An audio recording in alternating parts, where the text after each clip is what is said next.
Wearing the badge of being busy.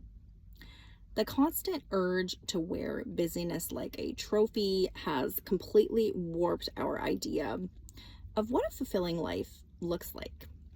You ask yourself or anyone how they're doing lately, and the immediate, almost reflective answer is so busy, as if admitting to freedom of any kind is a character flaw.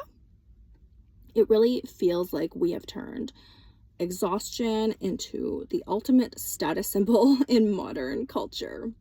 If you're not running on 3 hours of sleep and 3 cups of coffee, people assume you are slacking off or lack ambition. We are perpetually chasing this external validation that says our worth is strictly tied to our output.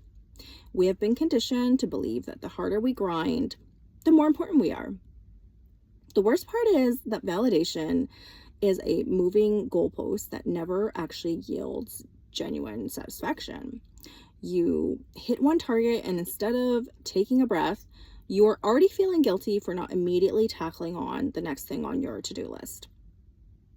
Slow living offers a direct, intentional antidote to this endless cycle of frantic productivity. It's not about being lazy, it's about choosing quality over quantity and how we spend our limited time and energy on earth. People hear slow living and think you're just sitting around doing nothing, but it's really about presence. It's deciding to be fully engaged in whatever you're doing rather than rushing through it just to check a box. True richness in life rarely comes from a packaged schedule or a completed to-do list. When you look back at your best memories, they're almost always the unscheduled, unstructured moments where you had space to enjoy the view. We rarely remember the extra 2 hours we spend answering emails on a Tuesday night. It's always the long coffee with a friend or a quiet warm morning where we noticed how absolutely breathtaking the sun is coming up. We've mistakenly conflated being constantly active with being meaningful or useful. We think that if every second of the day is filled with a task, we are somehow living a more important life. Filling every gap keeps us too distracted to ask if we're enjoying the life that we're building and on the right path. Busyness becomes a shield to avoid sitting with ourselves and asking the uncomfortable questions. The hustle culture convinces us that rest is something you have to earn after complete depletion. It treats recovery as a reward for burning out rather than a fundamental requirement for functioning. It makes taking a break feel like a guilty cheat code instead of basic maintenance. You sit on the couch for 20 minutes and your brain starts whispering, you should be doing laundry or checking your notifications.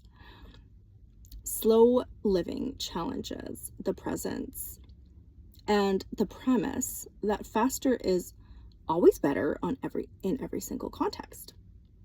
It asks us to look at areas of our lives where speeding up ruins the entire experience. Think about eating a great meal or listening to a good song. We don't want to speed that up just to get through it, yet we try to apply rapid fire efficiency to our relationships, our hobbies, and our personal growth. Seeking approval through overwork is a recipe for long-term emotional and physical burnout. You're essentially letting external metrics dictate your internal peace. You end up living for an audience that isn't even paying that close of attention anyways. Most people are far too worried about their own busy schedule to keep score of yours. Reclaiming control over your time requires unlearning the anxiety of empty space. We're so used to noise and movement that quiet moments feel unnerving at first. That initial discomfort is just withdrawal from the constant dopamine hits of productivity. Once you get past this quiet and the silence, it starts to feel like a sanctuary instead of a vacuum. The habit of listing off your weekly tasks to sound impressive has become our default society currency. It's almost like it's most definitely a competition where whoever is the most overwhelmed somehow wins the hidden prize of a superior work ethic. It creates this bizarre environment where having free time makes you feel almost embarrassed to speak up. You feel obligated to invent a sense of urgency just to fit into the conversation and avoid looking disengaged. We've traded real presence for the illusion of importance that comes with a packed calendar. When your schedule is bursting at the seams, it gives off the impression that you are indispensable to the world.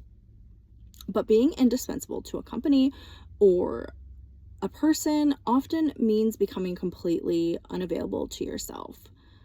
You become a master at managing logistics while completely missing out on the experience of living. Slow living reminds us that human beings were never designed to operate like industrial machinery. We have natural rhythms, seasons of high output and low output and rest.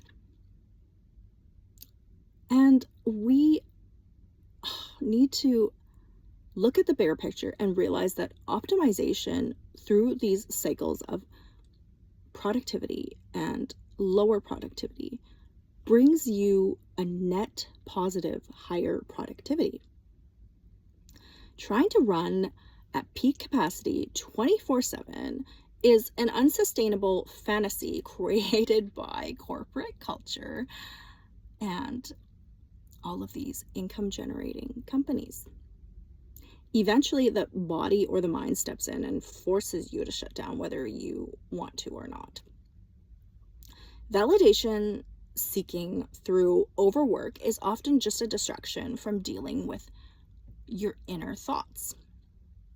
If we slow down long enough, all the thoughts and emotions we've been outrunning finally catch up to us. And sometimes we're not ready to face those. We need to redefine what success looks like away from external metrics and titles. Success shouldn't be measured by how exhausted you are at the end of the week or how much you produced. Real success might just be having the time to read a book on a Tuesday afternoon without a shred of guilt. It is having the mental space to listen deeply when someone you love is speaking to you. The culture tells us that if we are not constantly growing and acquiring, we're falling behind. It creates a perpetual sense of scarcity, making you feel like what you have and who you are is never quite enough. Slow living flips that by asserting that contentment is a valid and worthy goal all by itself. It allows you to step off the hamster wheel and realize you don't actually need to keep running to be fine. Choosing a slower path requires a high degree of courage in a world obsessed with momentum. You have to be willing to look like you are moving backwards to people who only value speed. It takes real conviction to say no to good opportunities simply because you have enough on your plate and it would compromise your peace. By protecting your time, it is the only way to ensure that you have space for what truly matters. Living with intention means acknowledging that time, not money or status, is our number one non-renewable resource. Every hour you spend chasing arbitrary goals for external praise is an hour that you're never getting back. When you start protecting your hours fiercely, your entire relationship with daily life transforms. You stop letting the demands of the world dictate the rhythm of your home and your mind. The ultimate goal isn't to do nothing forever, but to ensure that what you do is deeply meaningful. And it's about creating a life that feels good on the inside, not one that just looks impressive on a resume. Slow living gives you your life back by letting you inhabit the moments as they happen.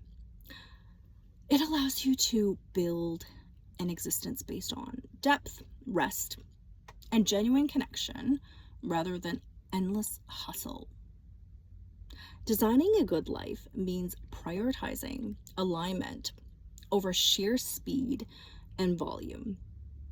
It's about moving in the right direction, not just moving fast for the sake of feeling productive.